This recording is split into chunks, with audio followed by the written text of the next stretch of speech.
فنادوا صاحبهم فتعاطى فعقر، پھر انہوں نے اپنے ساتھی کو پکارا تو اس نے اس اونٹنی کو پکڑا اور اس کی کونچیں کاٹ ڈالی۔ تو میرا عذاب اور میرا ڈرانا کیسا تھا؟ کہا جاتا ہے اس کا نام قدار بن سالف تھا، اور قوم نے اس کو آمادہ کیا کہ تم آگے بڑھو، اسی لیے فنادوا صاحبهم، سب شامل ہو گئے اس میں، کیونکہ سب نے پکارا تھا، سبھی چاہتے تھے کہ اس اونٹنی کو ختم کر دیا جائے۔ تو اس نے تلوار پکڑی اور اونٹنی کی کونچیں کاٹی، پیچھے سے پاؤں کے اوپر سے جگہ جو ہوتی پنڈلیاں، خون نکل گیا، اور پھر اسے ذبح بھی کر دیا۔ تو اس نے یہ جسارت کی تھی، تعاطا کا مطلب ہے جسارت کی۔ بے شک ہم نے ان پر ایک ہی چنگھاڑ بھیجی تو وہ باڑ لگانے والے کی روندی ہوئی باڑ کی طرح ہو گئے، کچرا۔ اور یقیناً ہم نے قرآن کو نصیحت کے لیے آسان کر دیا ہے، تو کیا ہے کوئی نصیحت حاصل کرنے والا؟ قوم لوط نے بھی ڈرانے والوں کو جھٹلایا تھا، بے شک ہم نے ان پر پتھروں والی آندھی بھیجی، سوائے لوط کے گھر والوں کے ہم نے انہیں سحری کے وقت نجات دی۔ جو شکر کرے ہم اسے اپنے پاس سے بطور انعام اسی طرح بدلہ دیتے ہیں، اور یقیناً اس نے انہیں ہماری پکڑ سے ڈرایا تھا تو انہوں نے ڈراوے میں شک کیا، یعنی عذاب آنے سے پہلے انہیں خبردار کیا گیا تھا، لیکن انہوں نے سمجھا کہ ایسی بات ہے اور مانا نہیں، لہٰذا وہ ہلاک ہو گئے۔ اور یقیناً انہوں نے اسے اس کے مہمانوں کے بارے میں پھسلانا چاہا تو ہم نے ان کی آنکھیں مٹا دیں، تو چکھو میرا عذاب اور میرا ڈرانا۔ یعنی جب لوط علیہ السلام کی قوم کو معلوم ہوا کہ کچھ نوجوان آئے ہیں لوط کے ہاں علیہ السلام، تو انہوں نے مطالبہ کیا کہ ان مہمانوں کو ہمارے حوالے کر دیں تاکہ ہم جو چاہیں کریں ان کے ساتھ۔ کہتے ہیں کہ یہ فرشتے جبرائیل اور میکائیل اور اسرافیل علیہ السلام تھے، لیکن جب وہ پہنچے تو فرشتوں کی طرف ہاتھ بڑھانے والوں کا انجام کیا ہوا کہ جبریل نے اپنے پر کا صرف ایک حصہ مارا، جس سے ان کی آنکھوں کے ڈیلے باہر نکل آئے، آنکھوں کی بصارت چلی گئی، اور عام عذاب سے پہلے ان کو خاص عذاب دیا گیا، ان لوگوں کو جو بدنیتی کے ساتھ لوط علیہ السلام کے گھر میں آ گئے تھے۔ اور پھر صبح وہ عذاب آیا جس نے پوری قوم کو تباہ کر دیا، کیونکہ ان لوگوں کی ہمدردیاں مجرموں کے ساتھ تھیں۔ دیکھیے بعض اوقات ہم ظلم ختم نہیں کر سکتے، لیکن ظالم کا ساتھ کبھی نہ دیں، عرش الہی کانپ اٹھتا ہے۔ ہمیشہ اس معاملے میں محتاط رہیں۔ اور ایک مستقل عذاب نے صبح سویرے انہیں آ لیا، تو میرے عذاب اور میرے ڈراوے کا مزہ چکھو۔ اور یقیناً ہم نے قرآن کو نصیحت کے لیے آسان کر دیا، تو کیا کوئی ہے جو نصیحت حاصل کرے؟ یعنی قرآن کو اس صورت میں بار بار ذکر کرنے کا مطلب یہ ہے کہ اللہ نے تمہارے لیے بہت آسانیاں کی، لہذا شکر ادا کرو اور اس کو سیکھ لو۔ اور بلا شبہ خبردار کرنے والے آل فرعون کے پاس آئے تھے، انہوں نے ہماری تمام نشانیاں جھٹلا دیں، تو ہم نے ان کو پکڑ لیا، بہت زبردست اقتدار والے کی طرح پکڑنا۔ کیا تمہارے کفار ان لوگوں سے بہتر ہیں، یا اگلی کتابوں میں تمہارے لیے نجات کا وعدہ کیا گیا ہے، یا یہ کہتے ہیں کہ ہم غلبہ پانے والی جماعت ہیں؟ سَيُهْزَمُ الْجَمْعُ وَيُوَلُّونَ الدُّبُرَ، ان قریب یہ جماعت شکست کھا جائے گی اور یہ پیٹ پھیر کر بھاگ جائیں گے، بلکہ قیامت کی گھڑی ان کے وعدے کا وقت ہے، اور قیامت بہت سخت اور بہت کڑوی ہے۔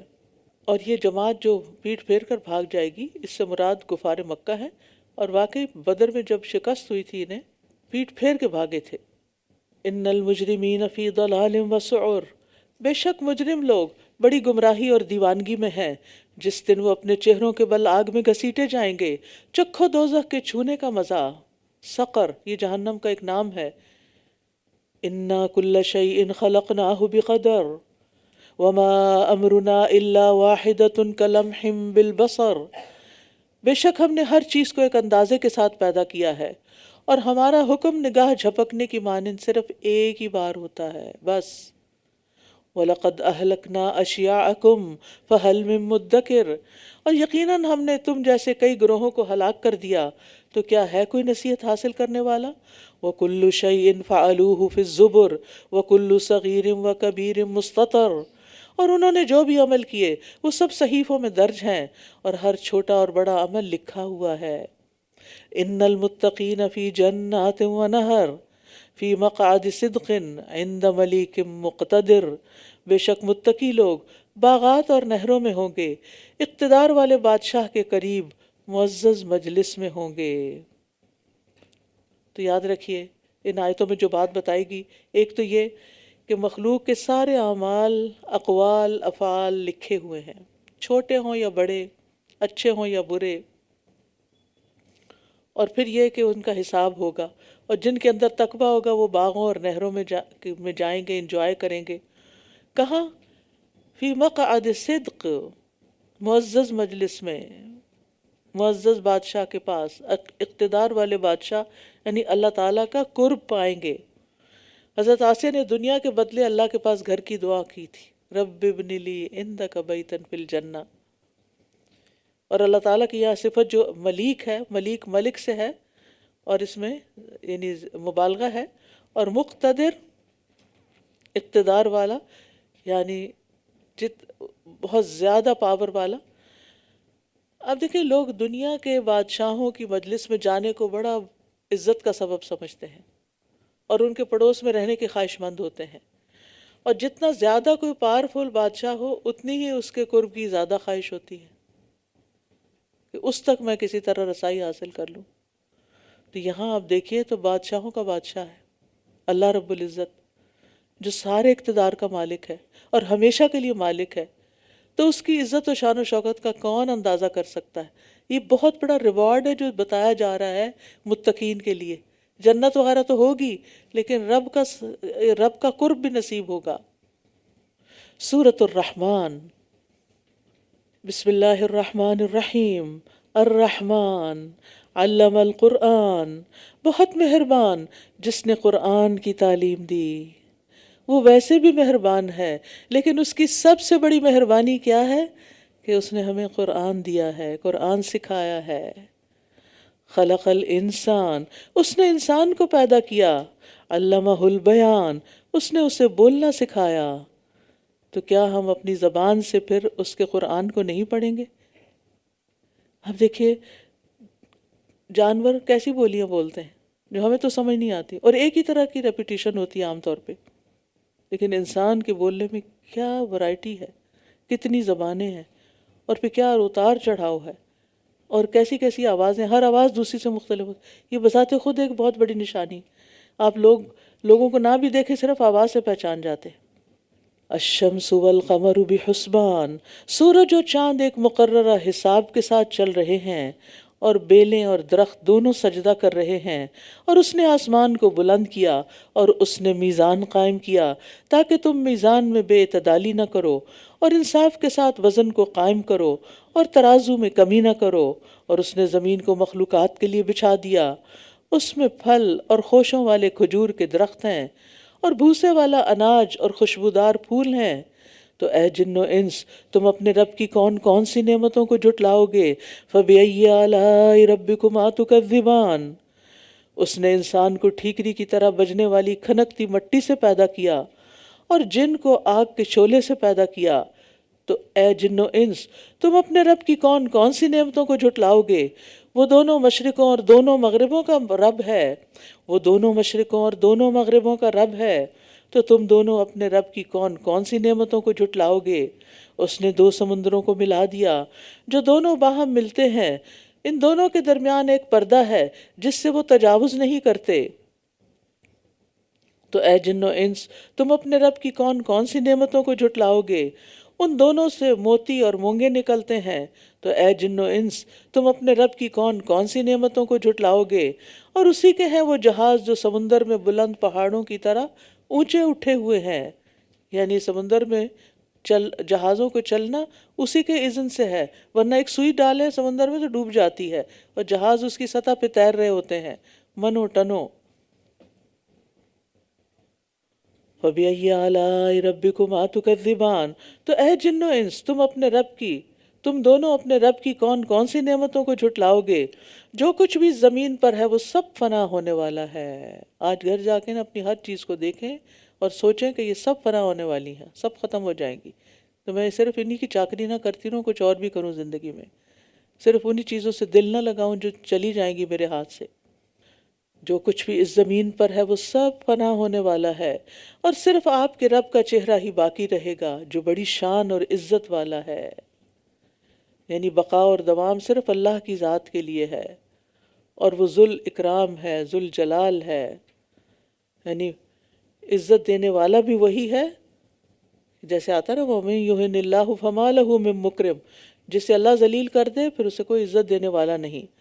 اور دوسرا یہ کہ اس کا حق ہے کہ اس کا اکرام کیا جائے، اس کے بندے اس کی توحید اور تسبیح عبادت کے ساتھ اس کا اکرام کریں۔ فَبِأَيِّ آلَاءِ رَبِّكُمَا تُكَذِّبَانِ، تو اے جن و انس تم دونوں اپنے رب کی کون کون سی نعمتوں کو جھٹلاؤ گے؟ جو کوئی بھی آسمانوں اور زمین میں ہے اسی سے مانگتا ہے، ہر دن وہ ایک نئی شان میں ہے، یعنی ہر لمحہ سب کے سب اس کے محتاج ہیں، اسی سے مانگ رہے ہیں، کوئی زبان قال سے بول کے، کوئی زبان حال سے، کوئی دونوں سے۔ اور جو مانگ مانگ کے گزارا کر رہا ہے وہ باقی کہاں رہے گا؟ جبکہ اللہ تعالیٰ ہر لمحہ نئی شان میں ہے، کسی کو پیدا کر رہے ہیں، کسی کو مار رہے ہیں، کسی کو اٹھا رہے ہیں، کسی کو گرا رہے ہیں، کسی کو بیمار کر رہے ہیں، کسی کو شفا بخش رہے ہیں۔ یعنی اس وقت بھی کئی لوگ زندگی اور موت کی کشمکش میں ہوں گے، ان کی روحیں نکل رہی ہوں گی، اور اس وقت بھی کئی فرشتے روحیں ڈال رہے ہوں گے۔ سب کچھ وہی کرنے والا ہے۔ اور اسی طرح اللہ تعالیٰ کی شان ہے کہ کسی کے گناہ بخش رہا ہے اور کسی پر ناراض ہو رہا ہے، کسی سے محبت کرتا ہے اور کسی سے بغض رکھتا ہے۔ فَبِأَيِّ آلَاءِ رَبِّكُمَا تُكَذِّبَانِ سَنَفْرُغُ لَكُمْ أَيُّهَا الثَّقَلَانِ، تو اے جن و انس تم اپنے رب کی کون کون سی نعمتوں کو جھٹلاؤ گے؟ اے جن و انس کے دو بھاری گروہ ہو، ان قریب ہم تمہارے حساب کے لیے فارغ ہو جائیں گے۔ اب جن و انس کو مخاطب کیا جا رہا ہے کیونکہ شرعی احکام انہی پر لاگو ہوتے ہیں۔ اور سنفرغ لکم ایھا الثقلان، یہ الفاظ اللہ کی طرف سے بندوں کے لیے وعید ہیں، ورنہ اللہ تعالیٰ کو دوسرے کسی کام سے روکنے والی کوئی مشغولیت نہیں ہے کہ اللہ تعالیٰ ابھی فارغ نہیں، جب فارغ ہوں گے تو تمہارا حساب لے لیں گے۔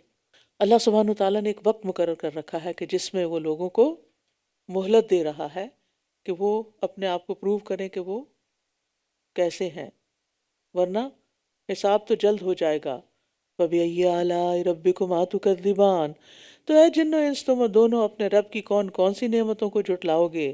اے گروہ جن و انس، اگر تم آسمانوں اور زمین کے کناروں سے نکل جانے کی استطاعت رکھتے ہو تو نکل جاؤ، بغیر قوت اور غلبے کے تم نہیں نکل سکتے، یعنی موت سے بچ کر جن و انس کہیں بھاگ کے نہیں جا سکتے، مضبوط قلعوں میں ہونے کے باوجود بھی موت آ جاتی ہے۔ فَبِأَيِّ آلَاءِ رَبِّكُمَا تُكَذِّبَانِ، تو اے جن و انس تم دونوں اپنے رب کی کون کون سی نعمتوں کو جھٹلاؤ گے؟ تم دونوں پر آگ کا شعلہ اور دھواں چھوڑ دیا جائے گا، پھر تم اس کا مقابلہ نہ کر سکو گے، یعنی جو اللہ کی قدرت سے باہر نکلنے کا ارادہ کرے اس پر آگ کے شعلے برسائے جائیں گے۔ تو اے جن و انس تم دونوں اپنے رب کی کون کون سی نعمتوں کو جھٹلاؤ گے؟ پھر جب آسمان پھٹ جائے گا تو وہ سرخ چمڑے کی مانند لال ہو جائے گا۔ اللہ اکبر، کیا منظر ہوگا۔ تو اے جن و انس تم دونوں اپنے رب کی کون کون سی نعمتوں کو جھٹلاؤ گے؟ پھر اس دن کسی انسان اور کسی جن سے اس کے گناہ کے بارے میں نہ پوچھا جائے گا۔ مجرموں سے پوچھنے کی ضرورت ہی نہیں ہوگی کیونکہ وہ اپنی علامتوں سے پہچان لیے جائیں گے کہ یہ مجرم ہے۔ یہ سوال تو ان سے ان کے گناہوں کے بارے میں ڈانٹنے کے لیے کیا جائے گا، ورنہ گناہوں کا تو اللہ کو خود ہی پتہ ہے۔ فَبِأَيِّ آلَاءِ رَبِّكُمَا تُكَذِّبَانِ، تو اے جن و انس تم اپنے رب کی کون کون سی نعمتوں کو جھٹلاؤ گے؟ مجرم اپنے چہروں کی علامت سے پہچان لیے جائیں گے، پھر پیشانی کے بالوں اور قدموں سے پکڑ لیے جائیں گے۔ استغفر اللہ، امیجن کریں پیشانی کے بال اور پاؤں دونوں سے مجرم پکڑے جا رہے تو کیسے گھسیٹا جائے گا؟ سر پاؤں سے، نہیں سارے کے سارے۔ تو اے جن و انس تم اپنے رب کی کون کون سی نعمتوں کو جھٹلاؤ گے؟ هذه جہنم التي يكذب بها المجرمون يطوفون بينها وبين حميم آن، یہی وہ جہنم ہے جسے مجرم جھٹلایا کرتے تھے، وہ اس کے اور سخت کھولتے ہوئے پانی کے درمیان چکر لگائیں گے، یعنی جہنم سے پانی کی طرف جائیں گے کہ پانی پئیں اور وہ کھول رہا ہوگا، پانی پی کے واپس پھر سخت آگ میں لے آیا جائے گا ان کو۔ تو اے جن و انس تم اپنے رب کی کون کون سی نعمتوں کو جھٹلاؤ گے؟ اور جو اپنے رب کے سامنے کھڑا ہونے سے ڈر گیا اس کے لیے دو باغ ہیں۔ حدیث میں آتا ہے دو باغ ایسے ہیں جن کے برتن اور جو کچھ ان دونوں میں ہے چاندی کا ہے، دو باغ ایسے ہیں جن کے برتن اور جو کچھ ان میں ہے وہ سونے کا ہے، اور جنت عدن میں جنتیوں کے درمیان اور ان کے اپنے رب کو دیکھنے کے درمیان کبریائی کی چادر کے سوا کوئی رکاوٹ نہیں ہوگی جو اس کے چہرے پر ہے، یعنی جنت میں دیکھ بھی سکیں گے، لیکن یہاں یہ پتہ چل رہا ہے کہ وہ بھی باغ بھی جوڑے کی شکل میں ہے۔ فَبِأَيِّ آلَاءِ رَبِّكُمَا تُكَذِّبَانِ، تو اے جن و انس تم دونوں اپنے رب کی کون کون سی نعمتوں کو جھٹلاؤ گے؟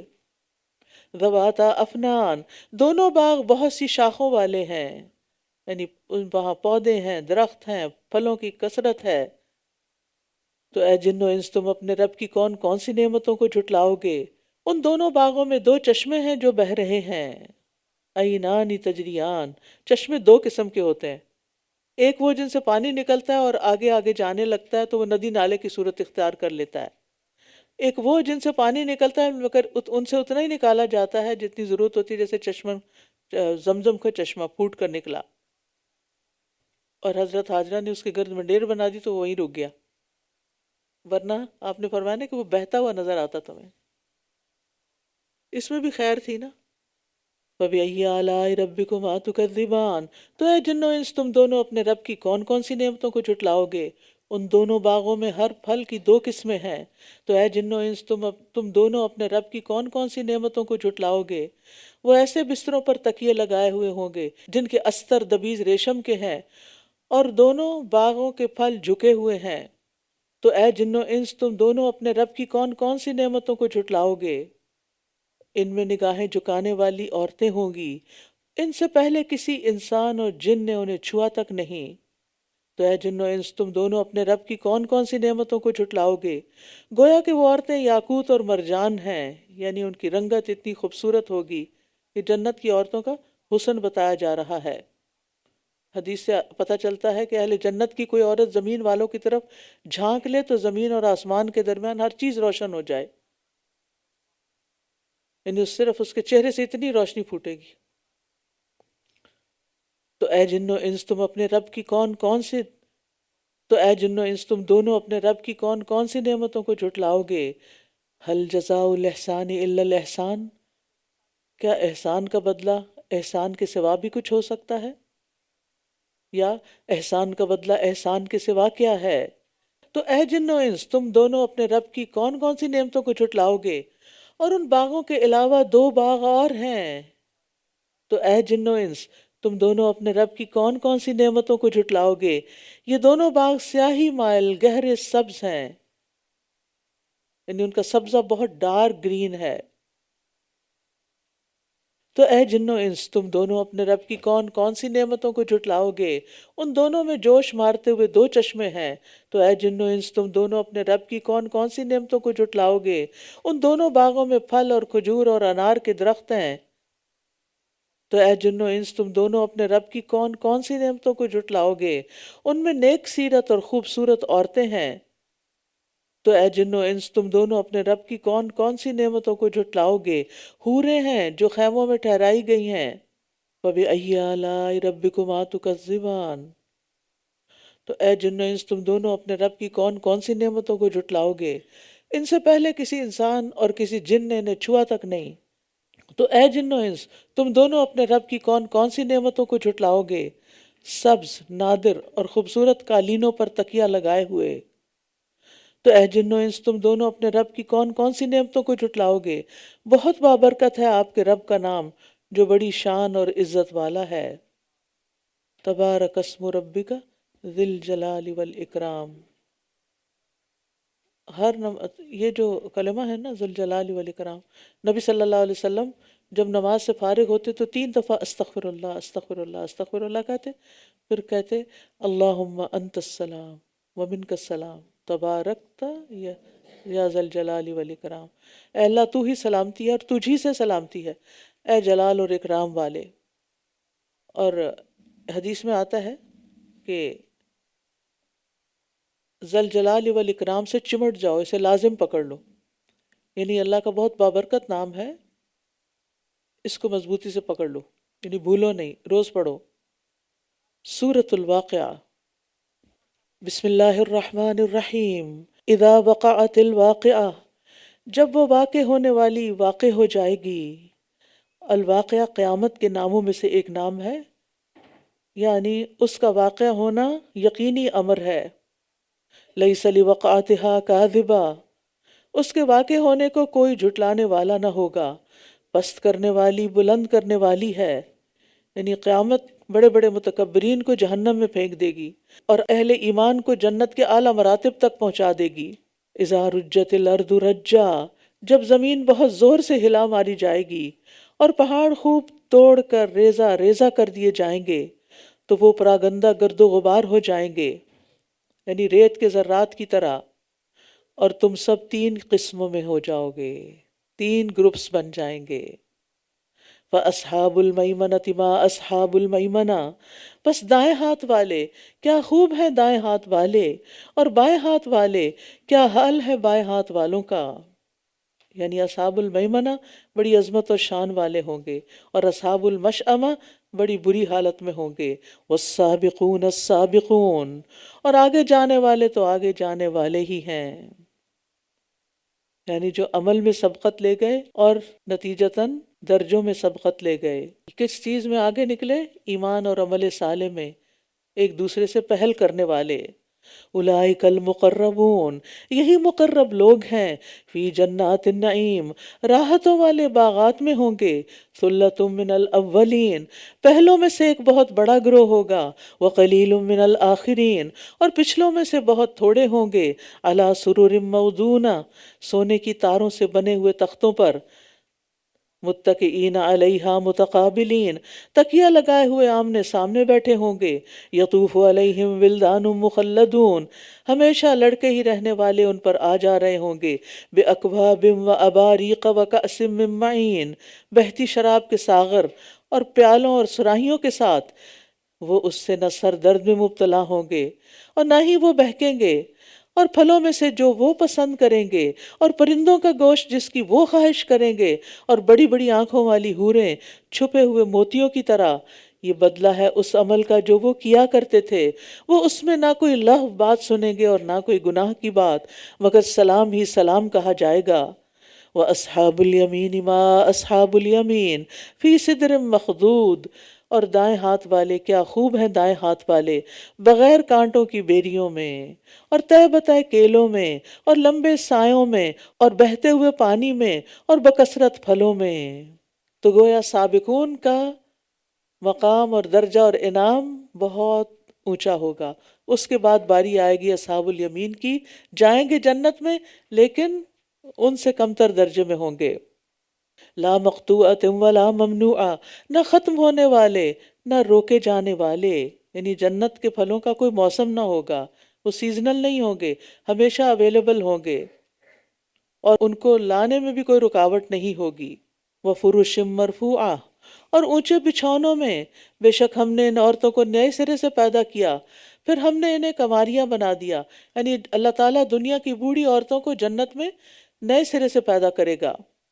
عرباً اترابا لاصحاب الیمین، خامدوں کی پیاریاں اور ہم عمر دائیں ہاتھ والوں کے لیے، یعنی کہ ان کے درمیان آپس کی بہت محبت ہوگی، آپس کی موافقت ہوگی، دنیا کی لڑائیاں ختم۔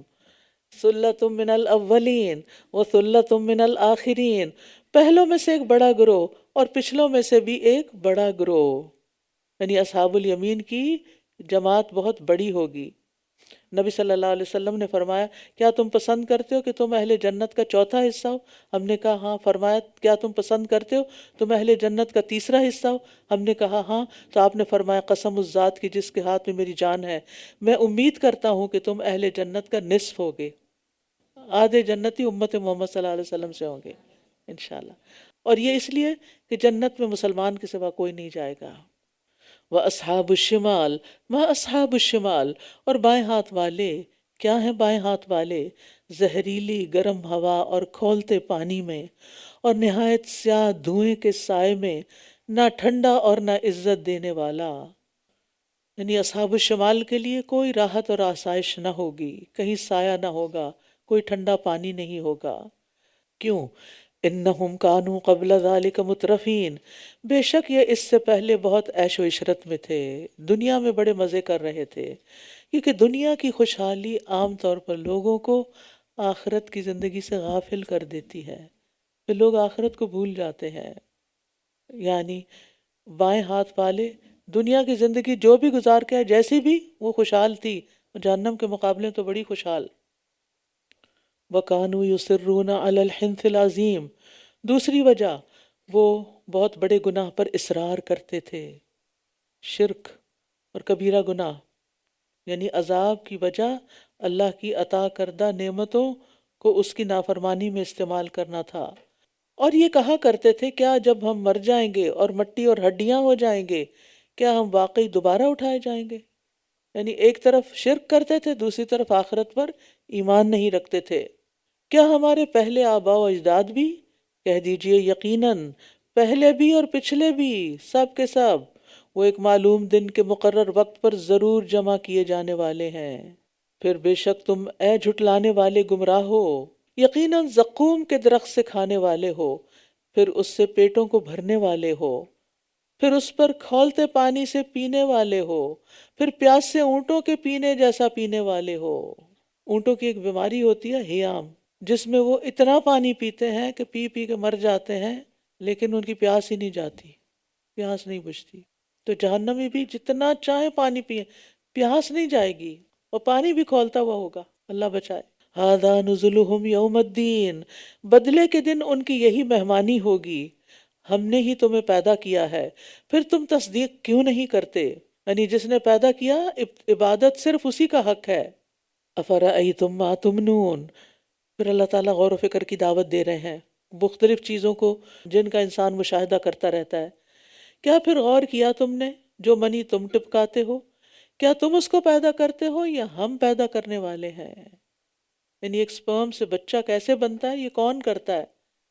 ہم نے ہی تمہارے درمیان موت کو مقدر کیا ہے، اور ہم ہرگز عاجز نہیں ہیں اس بات سے کہ ہم تم جیسوں کو اوروں سے بدل ڈالیں، اور ہم تمہیں نئے سرے سے ایسی حالت میں پیدا کر دیں جو تم نہیں جانتے۔ یعنی اللہ تعالیٰ اس سے عاجز نہیں کہ وہ تمہاری جگہ دوسرے لوگوں کو لے آئے۔ اور یقیناً تم پہلی پیدائش کو جانتے ہو، پھر نصیحت کیوں نہیں لیتے؟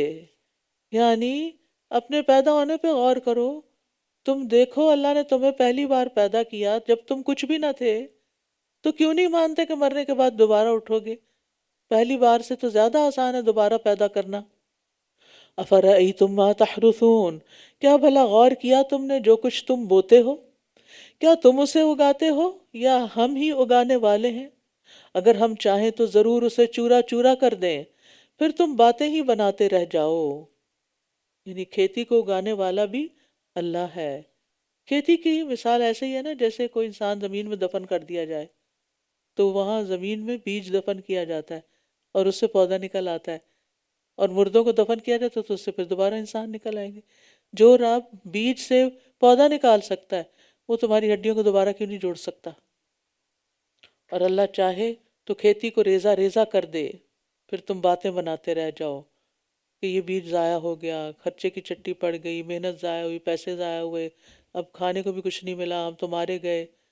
اور پھر بھی تمہارے نصیب میں یہ نہیں ہوتا کہ تو اللہ کی طرف رجوع کرو اور اس سے توبہ کرو۔ انا لمغرمون، بے شک ہم تو تاوان ڈالے گئے ہیں، بل نحن محرومون، بلکہ ہم تو محروم کر دیے گئے ہیں۔ افرأیتم الماء الذی تشربون، کیا پھر غور کیا تم نے وہ پانی جو تم پیتے ہو؟ اانتم انزلتموہ من المزن ام نحن المنزلون، کیا تم اسے بادل سے اتارتے ہو یا ہم اتارنے والے ہیں؟ اگر ہم چاہیں تو اسے سخت کھاری بنا دیں، پھر تم شکر ادا کیوں نہیں کرتے؟ کیا پھر غور کیا تم نے وہ آگ جو تم سلگاتے ہو، جلاتے ہو، کیا تم نے اس کے درخت کو پیدا کیا ہے یا ہم پیدا کرنے والے ہیں؟ وہی دو درخت جو عربوں میں ہوتے تھے جن کی ہری ٹہنیوں کو آپس میں ٹکرایا جاتا تھا تو آگ نکل آتی تھی۔ نحن جعلناها تذکرة ومتاعا للمقوین، ہم نے ہی اسے مسافروں کے لیے ایک نصیحت اور فائدے کی چیز بنایا ہے۔ فسبح بسم ربک العظیم، بس اپنے رب عظیم کے نام کی تسبیح کیجئے، بس اپنے رب کے نام کی تسبیح کیجئے جو نہایت عظمت والا ہے، العظیم ہے، عظیم رب کی تسبیح۔ تو نبی صلی اللہ علیہ وسلم نے اس کو رکوع میں شامل کر لیا اور سجدے میں سبحان ربی الاعلیٰ پڑھتے تھے۔ فلا اقسم بمواقع النجوم وَإِنَّهُ لَقَسَمٌ لَوْ تَعْلَمُونَ عَظِيمٌ، پس نہیں میں قسم کھاتا ہوں ستاروں کے گرنے کی جگہوں کی، یعنی جہاں وہ غروب ہوتے ہیں یا شہاب ثاقب کی صورت میں شیاطین پر برستے ہیں، اور اگر تم جانتے ہو تو بے شک یہ قسم یقیناً بہت بڑی ہے۔ إِنَّهُ لَقُرْآنٌ کریم، بے شک یہ قرآن یقیناً بڑی عزت والا ہے، یہ ایک محفوظ کتاب میں درج ہے، اسے صرف پاک لوگ ہی چھوتے ہیں۔ قرآن کریم کہا گیا ہے، کریم سب سے اعلیٰ اور عمدہ چیز کو کہتے ہیں۔ کریم نام بھی ہوتا ہے لیکن ان کو شاید مطلب نہ پتا ہو، تو سب سے اعلیٰ اور عمدہ چیز کریم کہلاتی ہے، آئس کریم نہیں۔ اور کتاب مکنون سے مراد لوح محفوظ ہے، یعنی قرآن پاک جس کتاب مکنون میں لوح محفوظ میں ہے، اسے فرشتوں کے سوا کوئی ہاتھ نہیں لگا سکتا، یہ مطلب ہے اس کا۔ یہ آیت فرشتوں سے متعلق ہے۔ اس سے اہل علم جو یہ مسئلہ نکالتے ہیں نا کہ جنبی یا حائضہ بے وضو شخص کے لیے جائز نہیں کہ وہ قرآن کو ہاتھ لگائے، تو یہ بات درست نہیں ہے۔ یعنی بعض لوگ منع کرتے ہیں کہ کپڑے سے پکڑ کے بھی آپ اس کو نہیں اٹھا سکتے، پڑھے ہی نہ، دیکھے ہی نہ۔ تو انسان جتنی بھی طہارت حاصل کر لے، فرشتوں جیسا پاک تو نہیں ہو سکتا۔ تنزیل من رب العالمین، تمام جہانوں کے رب کی طرف سے نازل کرتا ہے۔ افبہذا الحدیث انتم مدہنون، کیا پھر تم اس کلام سے بے پرواہی کرنے والے ہو؟ یہ قرآن جو اتنا معزز ہے، جو اتنی محفوظ جگہ پر رکھا گیا ہے، جو اتنا عمدہ ہے، تم اس کی طرف توجہ نہیں کر، اس کے لیے وقت نہیں تمہارے پاس، اس کو اہمیت نہیں دیتے، اس کو نہیں سیکھتے، اس پر عمل نہیں کرتے۔ وَتَجْعَلُونَ رِزْقَكُمْ أَنَّكُمْ تُكَذِّبُونَ، اور تم اپنا حصہ یہی رکھتے ہو کہ تم اسے جھٹلاتے ہو۔ فَلَوْلَا إِذَا بَلَغَتِ الْحُلْقُومَ وَأَنْتُمْ حِينَئِذٍ تَنظُرُونَ، تو کیوں نہیں جب جان حلق تک پہنچ جاتی ہے اور تم اس وقت دیکھ رہے ہوتے ہو۔ وَنَحْنُ أَقْرَبُ إِلَيْهِ مِنْكُمْ وَلَكِنْ لَا تُبْصِرُونَ، اور ہم تمہاری نسبت اس کے زیادہ قریب ہوتے ہیں لیکن تم دیکھ نہیں سکتے۔ فرشتے جان نکال کے لے جاتے ہیں، پتہ ہی نہیں چلتا کب ختم ہو گیا انسان۔ پھر اگر تم کسی کے محکوم نہیں تو کیوں نہیں اس روح کو لوٹاتے اگر تم سچے ہو؟ یعنی اگر تمہارا کچھ بس چلتا ہے تو مرنے نہ دو، اگر مر گیا کوئی روح چلی گئی تو واپس لاؤ۔ کتنا بے بس ہے انسان، یہاں انسان کی بے بسی نظر آتی ہے نا، اس کا سارا غرور اور تکبر ختم ہو کے رہ جاتا ہے کہ وہ اس پہ قادر نہیں ہے۔ فَأَمَّا إِن كَانَ مِنَ الْمُقَرَّبِينَ فَرَوْحٌ وَرَيْحَانٌ وَجَنَّتُ نَعِيمٍ، پھر اگر وہ مرنے والا مقرب بندوں میں سے ہے، مقربین میں سے ہے، سابقون والے مقربین ہے نا، پیچھے پڑھا ہے ہم نے، اولئک المقربون، تو اس کے لیے راحت اور عمدہ رزق اور راحتوں والی جنت ہے۔ یعنی مقربین کے لیے مرتے وقت راحت اور خوشی ہوتی ہے۔ ریحان خوشبودار پودے اور پھول کو بھی کہتے ہیں۔ تو جو نیک روح کی جان نکالنے والے فرشتے آتے ہیں نا نیک انسان کی، تو وہ اپنے ساتھ جو کفن لاتے ہیں وہ خوشبو والا ہوتا ہے، وہ مرنے والے کو وہ پہنچ جاتی ہے۔ ابو ہریرہ کہتے ہیں نبی صلی اللہ علیہ وسلم نے فرمایا، مرنے والے کے پاس فرشتے آتے ہیں، جب آدمی صالح ہو تو وہ کہتے ہیں نکل اے پاک جان جو پاک جسم میں تھی، نکل تو تعریف والی ہے اور عظیم راحت کی اور خوشبودار پھولوں کی اور غصے نہ ہونے والے رب کی خوشخبری پہ خوش ہو جاؤ۔ تین باتیں، تو تعریف والی ہے، عظیم راحت، خوشبودار پھولوں، اور رب غضبناک نہیں، اس کی طرف چلو، اس خوشخبری پہ خوش ہو جاؤ۔ وہ اسے یہی کہتے رہتے ہیں حتیٰ کہ وہ نکل آتی ہے، خوش ہو کے نکلتی ہے پھر، اور کافر کی روح جسم میں چھپتی پھرتی ہے، نکلنی مشکل ہو جاتی ہے۔ پھر اسے آسمان کی طرف اوپر لے جایا جاتا ہے نیک روح کو، اور اس کے لیے دروازہ کھولا جاتا ہے اور کہا جاتا ہے یہ کون ہے؟ وہ کہتے ہیں فلاں ہے، تو کہا جاتا ہے اس پاک جان کو مرحبا جو پاک جسم میں تھی۔ پاکیزگی بڑی ضروری ہے، طہارت بہت ضروری ہے۔ پاک جسم میں تھی، اندر آ جا۔ دروازہ کھل جاتا ہے اور وہ روح اندر چلی جاتی ہے۔ تو تعریف والی ہے اور عظیم راحت کی اور خوشبودار پھولوں کی اور غصے نہ ہونے والے رب کی خوشخبری پہ خوش ہو جاؤ۔ وہ بھی خوشخبریاں دیتے ہیں، پھر اسے یہی الفاظ کہتے رہتے ہیں حتیٰ کہ اس آسمان تک پہنچا دیا جاتا ہے جس میں اللہ عز و جل ہے۔ وَأَمَّا إِن كَانَ مِنْ أَصْحَابِ الْيَمِينِ، اور اگر وہ دائیں جانب والوں میں سے ہے تو کہا جائے گا تم پر سلام کہ تم دائیں جانب والوں میں سے ہو۔ لیکن اگر وہ مرنے والا جھٹلانے والے گمراہ لوگوں میں سے ہوا تو کھولتے ہوئے پانی سے اس کی مہمانی ہوگی اور جہنم میں جلنا ہوگا۔ تو برے آدمی کو فرشتہ کیا کہتا ہے؟ نکل اے خبیث جان جو خبیث جسم میں تھی، اور بشارت سن کھولتے ہوئے پانی اور پیپ کی، اور دوسری اس کے ہم شکل کئی قسموں کی۔ مسلسل اسے یہی کہا جاتا ہے یہاں تک کہ وہ نکل آتی ہے۔ پھر اوپر آسمان کی طرف لے جایا جاتا ہے، مگر اس کے لیے دروازہ نہیں کھولا جاتا۔ پوچھا جاتا ہے کون؟ بتایا جاتا فلاں۔ کہا جاتا ہے اس خبیث جان کو جو خبیث جسم میں تھی کوئی مرحبا نہیں، مذمت کی ہوئی حالت میں واپس لوٹ جاؤ، کیونکہ تیرے لیے آسمان کے دروازے نہیں کھولے جائیں گے۔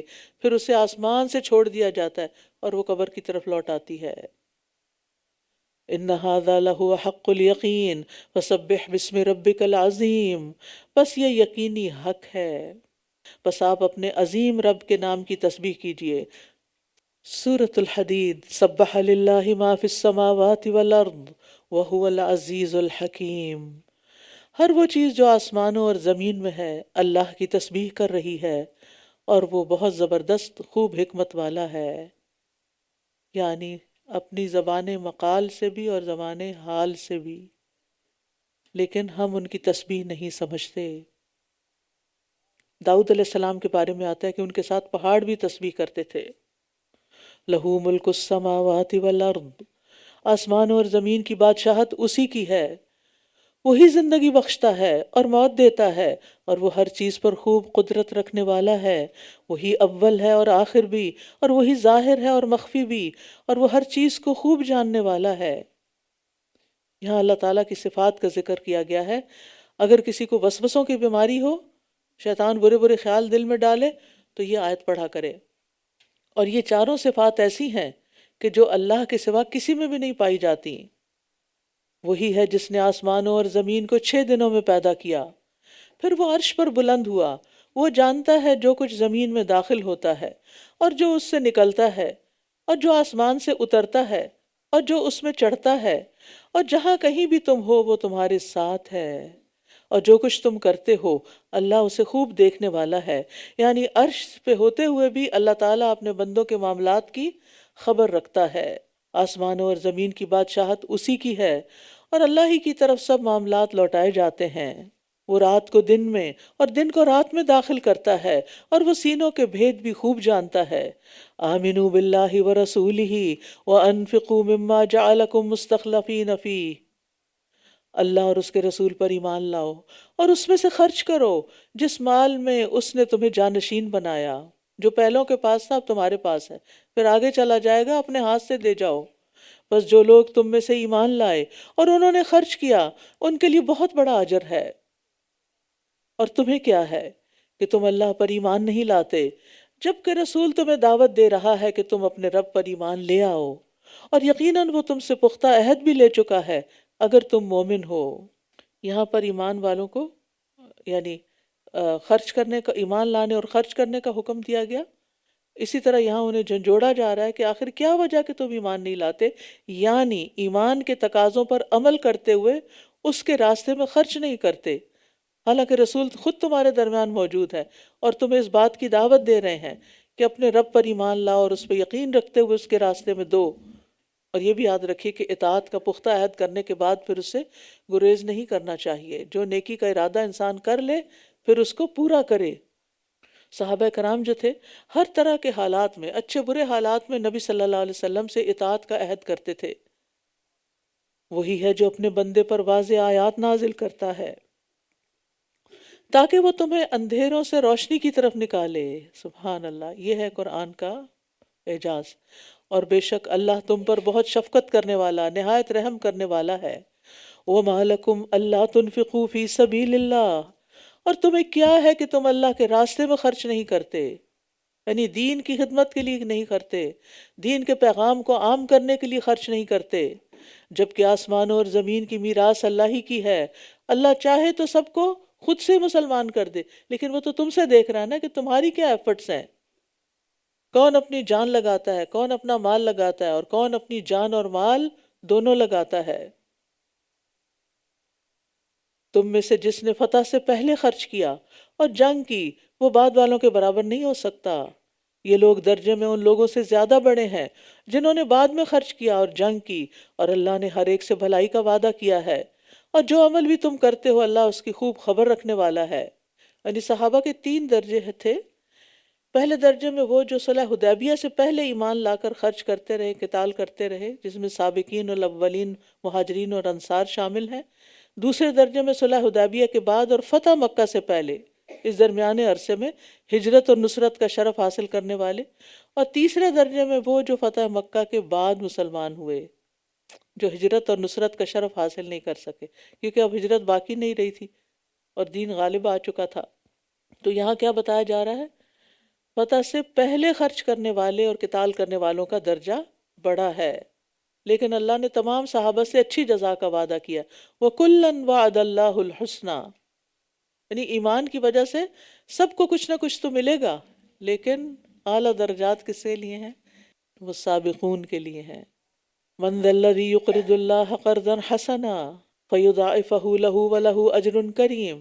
اب دیکھیں کہ کچھ لوگ نا ٹرینڈ سیٹر ہوتے ہیں، وہ آگے بڑھ کر ٹرینڈ سیٹ کر دیتے ہیں اور لوگ اس پہ پھر چلتے رہتے، اور کچھ لوگ صرف فالوورز ہوتے ہیں، ادھر ادھر دیکھتے رہتے ہیں، اچھا کوئی اور کر رہا ہے، اگر کوئی اور کر رہا ہے تو اس کی نقل میں وہ بھی کر لیں گے، اگر کوئی اور نہیں کر رہا تو میں کیوں کروں، کوئی بھی نہیں کر رہا، یہ تو کوئی بھی نہیں کرتا. تو ایسا نہیں ہونا چاہیے. جو اپرچونٹی ہو، جو نیکی کا موقع ہو، اس میں دیر نہیں لگانی چاہیے. من ذا الذی یقرض اللہ قرضا حسنا فیضاعفہ لہ ولہ اجر کریم. کون ہے وہ جو اللہ کو قرض حسنا دے تو وہ اسے اس کے لیے کئی گنا کر دے اور اس کے لیے عزت والا اجر ہے. قرآن میں جہاں کہیں بھی قرض کی بات آئی ہے تو اللہ نے اس کو قرض حسنا کے ساتھ مقید کیا. اس میں تین چیزیں ہوتی ہیں. نمبر ایک وہ یہ کہ وہ انسان کے پاک اور حلال مال میں سے ہو. اب سیونگ اکاؤنٹ میں سود کی رقم نکال کے صدقہ کرنا قرض حسنہ نہیں ہے، چاہے آپ اس سے مصحف ہی خرید کے کسی کو دیں، کوئی ثواب نہیں. نمبر دو، انسان اس کو خوش دلی سے نکالے، یہ دوسری شرط ہے. خرچ کرتے وقت اللہ کی رضا سامنے ہو. اور تیسری چیز کہ کسی کو دے کر احسان نہ جتائے، کوئی دکھ نہ دے، ایذا نہ پہنچائے. پہلی چیز مال سے تعلق رکھتی ہے کہ مال صاف ہو، پاک ہو، حلال ہو. دوسری چیز اللہ اور خرچ کرنے والے کے درمیان تعلق رکھتی ہے. اور تیسری چیز خرچ کرنے والے اور لینے والے کے درمیان تعلق رکھتی ہے. مال بھی اچھا ہو، نیت بھی اچھی ہو، اور دے کر اخلاق بھی اچھا ہو. یوم تری المؤمنین والمؤمنات، اس دن آپ مومن مردوں اور مومن عورتوں کو دیکھیں گے، ان کا نور ان کے آگے آگے اور ان کی دائیں جانب دوڑ رہا ہوگا. آج تمہیں ایسے باغات کی خوشخبری ہے جن کے نیچے نہریں بہتی ہیں، ہمیشہ ان میں رہنے والے ہو. یہی بہت بڑی کامیابی ہے. یاد رکھیے قیامت کے دن سورج، چاند، ستاروں کی روشنی ختم کر دی جائے گی. قیامت کے دن سورج لپیٹ دیا جائے گا، چاند بے نور ہو جائے گا، ستارے بکھر جائیں گے. لہٰذا سب لوگ کہاں ہوں گے؟ سخت اندھیرے میں ہوں گے. جہنم کے اوپر پل صراط ہوگا، صراط رکھا جائے گا جس پر سے ہر ایک کو گزرنا ہوگا. وَإِن مِّنكُمْ إِلَّا وَارِدُهَا، اس دن ہر ایک کی اپنی روشنی ہوگی جو ایمان اور عمل صالح کی ہوگی. اب دیکھیے کہ کافر، منافق دنیا اور آخرت دونوں میں اندھیرے میں، دنیا میں بھی اندھیروں میں ہیں. قرآن آتا ہے، ایمان آتا ہے تو وہ روشنی کی طرف جاتے ہیں، اور آخرت میں بھی اندھیرا کیونکہ عمل ہے ہی کوئی نہیں. لیکن مومن دنیا میں بھی قرآن کی روشنی میں اندھیروں سے نکل آتے ہیں، غم کے اندھیروں سے، دکھوں کے اندھیروں سے، جہالت کے اندھیروں سے، کنفیوژن کے اندھیروں سے نکل کر روز روشن کی طرح واضح کتاب کو پڑھ کر روشن ہو جاتے ہیں اور اس پر عمل کرتے ہیں. لہٰذا یہ سارے اعمال روشنی بنتے چلے جاتے ہیں آخرت کے لیے، قبر کے لیے. تو یہاں بتایا جا رہا ہے کہ مومن مردوں اور عورتوں کی روشنی ان کے اعمال اور عمل کے مطابق ان کے دائیں جانب اور آگے آگے دوڑ رہی ہوگی، اور انہیں خوشخبری دی جائے گی، بشراکم الیوم، تمہارے لیے خوشخبری ہے آج. کس چیز کی؟ جنات، باغوں کی، ایک باغ نہیں کئی باغوں کی. تجری من تحتها الانہار، جن کے نیچے نہریں بہ رہی ہیں. خالدین فیہا، ہمیشہ رہنے والے ہیں ان میں. ذالک هو الفوز العظیم، یہی تو بہت بڑی کامیابی ہے. تو یاد رکھیں ہر ایک کو اعمال کے مطابق نور دیا جائے گا. حدیث میں آتا ہے اللہ تعالیٰ فرمائیں گے اپنے سر اٹھاؤ، تو لوگ اپنے سروں کو اٹھائیں گے، پھر اللہ ہر ایک کو اس کے عمل کے مطابق نور دے گا. بعض کو نور ایک عظیم پہاڑ کے برابر دیا جائے گا جو ان کے آگے آگے دوڑ رہا ہوگا. جیسے آپ کی گاڑی کی لائٹس ہوتی ہیں نا سامنے والی، تو آپ کے آگے آگے دوڑ رہی ہوتی ہیں نا. اور کچھ لوگوں کو اس سے ذرا کم نور دیا جائے گا. کچھ لوگوں کو کھجور کے پودے کے برابر جو انہوں نے ہاتھ میں پکڑا ہوا ہوگا، اور کسی کو اس سے بھی چھوٹا دیا جائے گا. یہاں تک کہ آخری آدمی جس کو نور دیا جائے گا وہ اس کے پاؤں کے انگوٹھے کے اوپر دیا جائے گا، اور کبھی جلے گا کبھی بجھے گا. پر جب اس کا پاؤں روشنی کرے گا تو وہ آگے چلے گا، جب نور بجھا دیا جائے گا تو وہ رک جائے گا. کچھ لوگ ایسے ہوتے ہیں نا، کچھ دن نیکی کر لیتے پھر رک جاتے ہیں، پھر چھوڑ دیتے ہیں، بور ہو جاتے ہیں، پھر کچھ خیال آ جاتا ہے، پھر کچھ کرتے ہیں، پھر چھوڑ دیتے ہیں، ثابت قدمی اختیار نہیں کرتے. تو اسی طرح پل صراط پر بھی ہوگا، جب اچھے کام کیے ہوں گے تو روشنی ہو جائے گی، اور جب چھوڑ دیے تو روشنی بجھ جائے گی. تو ہم اپنے لیے کیا چاہتے ہیں کہ روشنی برقرار رہے. لہٰذا وَاعْبُدْ رَبَّكَ حَتَّىٰ يَأْتِيَكَ الْيَقِينُ، یوم یقول المنافقون والمنافقات، اس دن منافق مرد اور منافق عورتیں ایمان والوں سے کہیں گے ہمارا انتظار کرو کہ ہم تمہارے نور سے کچھ روشنی حاصل کریں۔ ان سے کہہ دیا جائے گا اپنے پیچھے لوٹ جاؤ، پھر کچھ روشنی تلاش کرو، تو ان کے درمیان ایک دیوار حائل کر دی جائے گی جس میں ایک دروازہ ہوگا، اس کے اندرونی جانب میں رحمت ہوگی جہاں ایمان والے ہوں گے، اور اس کے باہر کی طرف عذاب ہوگا جہاں دوسرے لوگ ہوں گے۔ ینادونہم، وہ انہیں پکار کر کہیں گے کیا ہم تمہارے ساتھ نہ تھے؟ دنیا میں ہم ایک گھر میں رہتے تھے، دنیا میں ہم ایک جگہ کام کرتے تھے۔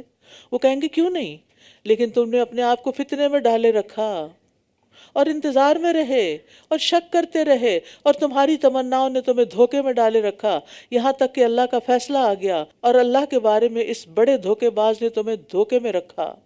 تو یہ ان کی بات ہو رہی ہے جو ویسے منافق ہیں، عمل کچھ نہیں، اور دھوکہ دینے کے لیے مسلمانوں کے ساتھ ساتھ رہتے ہیں۔ تو یہی منافق انہیں پکار پکار کر کہیں گے کہ کیا ہم تمہارے ساتھ نہ تھے؟ کیا ہم کلمہ نہیں پڑھتے تھے؟ تمہارے ساتھ نمازیں نہیں پڑھتے تھے؟ زکوٰۃ اور حج ادا نہیں کرتے تھے؟ اور ہر کام میں تمہارے ساتھ ہوتے تھے، اب تم ہمیں ساتھ کیوں نہیں لے کے جا رہے جنت میں؟ اس کی وجہ کیا ہوگی؟ اس کی وجہ ہے منافق نفاق کے فتنے میں رہے اور پھر مسلمانوں پر آفت کے انتظار میں رہتے اور اللہ اور رسول کے بارے میں شک اور تذبذب کرتے۔ انہیں لذتوں، نافرمانیوں اور خواہشات نے فتنے میں ڈالا ہوا تھا، یہاں تک کہ موت کا فیصلہ آ گیا، توبہ کی مہلت بھی نہ ملی کہ پلٹ آتے۔ تو شیطان نے انہیں دھوکے میں رکھا۔ تو یاد رکھیے دین میں شکوک و شبہات سے بچیں، جس چیز کے بارے میں شک ہے اس کے بارے میں علم حاصل کریں اور یقینی طور پر اس کتاب کو لے کر اس پر عمل کریں۔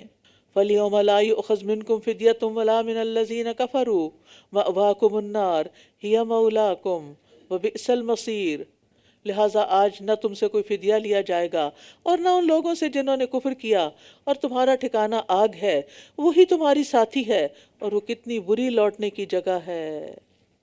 أَلَمْ يَأْنِ لِلَّذِينَ آمَنُوا أَن تَخْشَعَ قُلُوبُهُمْ لِذِكْرِ اللَّهِ، کیا ان لوگوں کے لیے جو ایمان لائے ابھی وہ وقت نہیں آیا کہ ان کے دل اللہ کے ذکر کے لیے اور جو حق نازل ہوا ہے اس کے لیے جھک جائیں، اور وہ ان لوگوں کی طرح نہ ہو جائیں جنہیں اس سے پہلے کتاب دی گئی تھی، پھر ان پر مدت طویل ہو گئی تو ان کے دل سخت ہو گئے اور ان میں سے اکثر نافرمان ہیں۔ استغفر اللہ۔ یاد رکھیے خواہشات والی زندگی انسان کا دل سخت کر دیتی ہے۔ اس کی وجہ ایک یہ بھی ہوتی ہے کہ انسان بہت دن ایک ہی روٹین میں چل رہا ہوتا ہے اور وہ سمجھتا ہے سب ٹھیک ہے تو سب ٹھیک ہے، کچھ مجھے اور فکر کرنے کی ضرورت نہیں، لہٰذا دل ٹیڑھے ہو جاتے ہیں، دل سخت ہو جاتے ہیں، صحیح معنوں میں سوچ نہیں پاتے، صحیح نتیجے تک نہیں پہنچتے۔ تو اللہ تعالیٰ پوچھتے ہیں ایمان والے ابھی اس قابل نہیں ہوئے کہ ان کے دل اللہ کے ذکر کے آگے جھک جائیں؟ خشاع کا مطلب، خشوع کا مطلب جھکنا ہوتا ہے۔ ہم سب کو اپنے آپ سے پوچھنا چاہیے کیا میرا دل اللہ کے آگے جھکا ہوا ہے کہ جو میں اس کا حکم سنتی ہوں آمنا و صدقنا کہتی ہوں، یا میں اس پہ رزسٹ کرتی ہوں؟ اعلموا، جان لو، اچھی طرح جان لو، ان اللہ یحیی الارض بعد موتها، کہ بے شک اللہ زمین کو اس کی موت کے بعد زندہ کرتا ہے۔ یقیناً ہم نے تمہارے لیے آیات کھول کر بیان کر دیں تاکہ تم عقل سے کام لو۔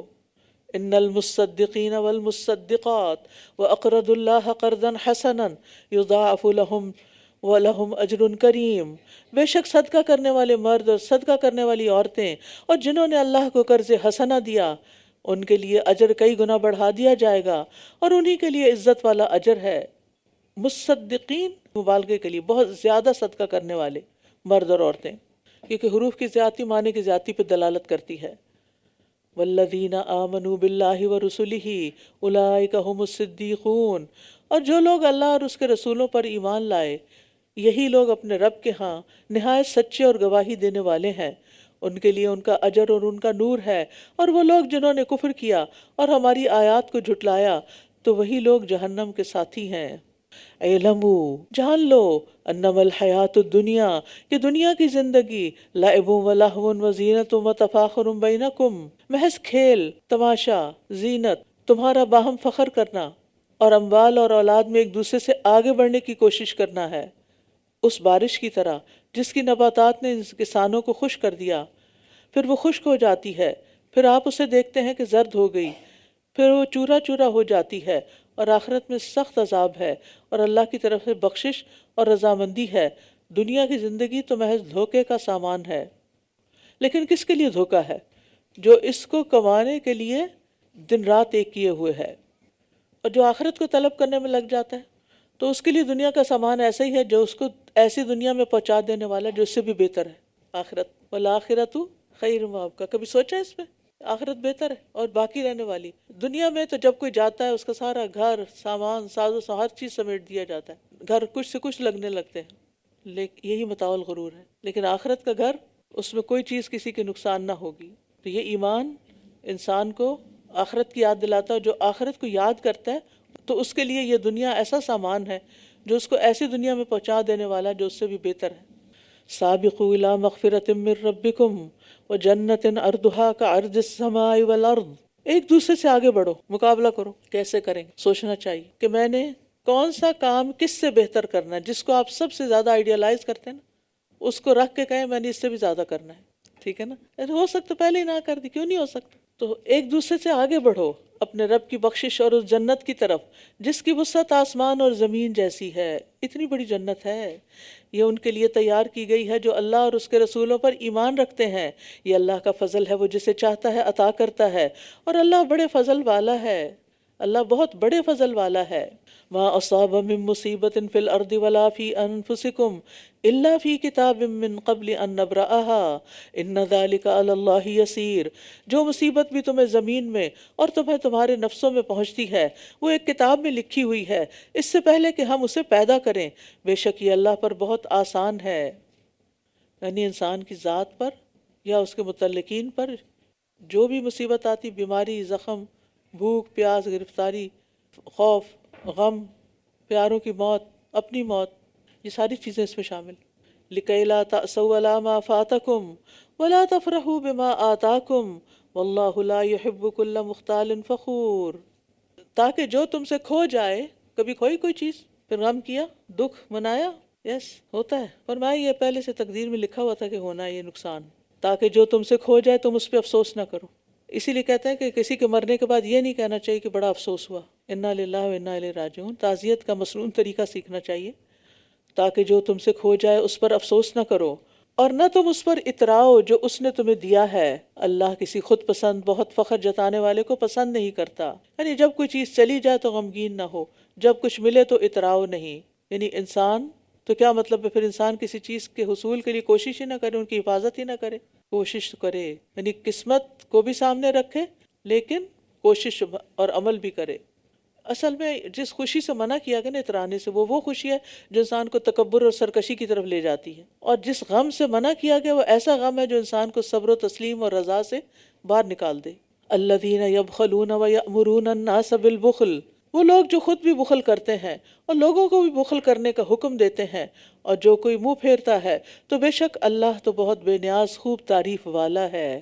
اس سے مراد وہ منافقین ہیں جو کلمہ پڑھ کر مسلمان تو ہو گئے تھے لیکن جب جہاد کا موقع آتا تو جنگ میں شرکت سے گریز کرتے، خرچ کرنے میں بخل کرتے، بلکہ اپنے ساتھیوں کو بھی خرچ کرنے سے منع کر دیتے، اور خاص طور پر فی سبیل اللہ خرچ کرنے سے روکتے۔ سورۃ منافقون میں آتا ہے یہ وہی ہیں جو کہتے ہیں کہ ان لوگوں پر خرچ نہ کرو جو اللہ اور رسول کے پاس ہیں، یہاں تک کہ وہ منتشر ہو جائیں، چلے جائیں یہاں سے، حالانکہ آسمانوں اور زمین کے خزانے اللہ ہی کے ہیں لیکن منافق نہیں سمجھتے۔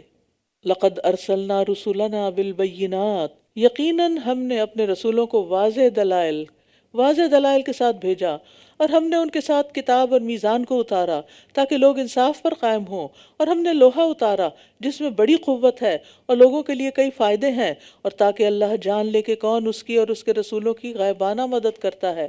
بے شک اللہ بہت قوت والا، بہت زبردست ہے۔ اصل میں ہر نعمت کا جو سرچشمہ ہے وہ آسمان ہی ہے، اوپر سے ہی آتی، وہیں سے اللہ کے احکامات آتے ہیں، پانی بھی وہیں سے آتا ہے، اس سے تو زمین پیداوار رکتی ہے، انسان سروائیو کرتے ہیں۔ اور پھر یہاں یہ بھی بتایا گیا نا کہ لوہے کا ذکر آیا پیچھے، تو لوہے کے استعمال کے طریقوں کا القاء بھی اللہ بندوں کے دلوں میں ڈالتا ہے کہ یہ کرو۔ وَلَقَدْ أَرْسَلْنَا نُوحًا وَإِبْرَاهِيمَ وَجَعَلْنَا فِي ذُرِّيَّتِهِمَا النُّبُوَّةَ وَالْكِتَابَ، اور بلا شبہ ہم نے نوح اور ابراہیم کو بھیجا اور ہم نے ان دونوں کی اولاد میں نبوت اور کتاب رکھ دی، پھر کچھ ان میں سے ہدایت یافتہ ہیں اور ان میں سے اکثر فاسق ہیں۔ پھر ہم نے ان کے نقش قدم پر پے در پے اپنے رسول بھیجے، اور ان کے پیچھے ہم نے عیسیٰ ابن مریم کو بھیجا، اور ہم نے اسے انجیل عطا کی، اور ان لوگوں کے دلوں میں جنہوں نے اس کی پیروی کی ہم نے رحمت اور شفقت ڈال دی، اور رہبانیت کو انہوں نے خود ایجاد کر لیا، ہم نے اسے ان پر فرض نہیں کیا تھا مگر انہوں نے اللہ کی رضا حاصل کرنے کے لیے اسے اختیار کیا تھا، پھر انہوں نے اس کا خیال نہیں رکھا جیسا کہ اس کا خیال رکھنے کا حق تھا، تو ان میں سے جو لوگ ایمان لائے اور ہم نے انہیں ان کا اجر دیا اور ان میں سے اکثر فاسق ہیں۔ اس کا مطلب یہ ہے کہ جو ایمان لائے ان میں سے ان کے لیے اجر ہے اور اللہ کی رضا ہے بہت زیادہ۔ تو یہاں پر رہبانیت کی بات ہوئی، تو ہمارے دین میں رہبانیت نہیں، اور کرسچنز میں بھی رہبانیت بعد میں شروع ہوئی تھی، اور پھر یہ بھی کہا گیا کہ رہبانیت انہوں نے خود ایجاد کی اور پھر اس کا حق بھی ادا نہیں کیا۔ یا ایھا الذین آمنوا اتقوا اللہ وآمنوا برسولہ، اے لوگو جو ایمان لائے ہو اللہ سے ڈرو اور اس کے رسول پر ایمان لاؤ، وہ تمہیں اپنی رحمت سے دگنا اجر عطا کرے گا اور تمہارے لیے ایسا نور بنا دے گا جس کے ساتھ تم چلتے رہو گے، اور وہ تمہیں بخش دے گا، اور اللہ بہت بخشنے والا نہایت رحم کرنے والا ہے۔ لِأَلَّا يَعْلَمَ أَهْلُ الْكِتَابِ، تاکہ اہل کتاب جان لیں کہ وہ اللہ کے فضل میں سے کسی چیز پر اختیار نہیں رکھتے۔ جب وہ اختیار ہی نہیں رکھتے تو معلوم نہیں لوگوں نے ان کے یہ نام کیوں رکھے ہوئے ہیں۔ اور یہ کہ بے شک فضل اللہ ہی کے ہاتھ میں ہے، وہ جسے چاہتا ہے عطا کرتا ہے، اور اللہ بہت بڑے فضل والا ہے۔ یعنی اگر اللہ چاہتا تو یہ جو فضل عطا کیا گیا ہے آپ کو، اور اس نے اس فضل کے پہنچنے تک تمہاری ساری رکاوٹیں دور کر دی، تو تم اللہ سے فضل مانگتے ہی رہو۔ وآخر دعوانا ان الحمد للہ رب العالمین، سبحانک اللہم وبحمدک، اشہد ان لا الہ الا انت، استغفرک واتوب الیک۔ السلام علیکم ورحمۃ اللہ وبرکاتہ۔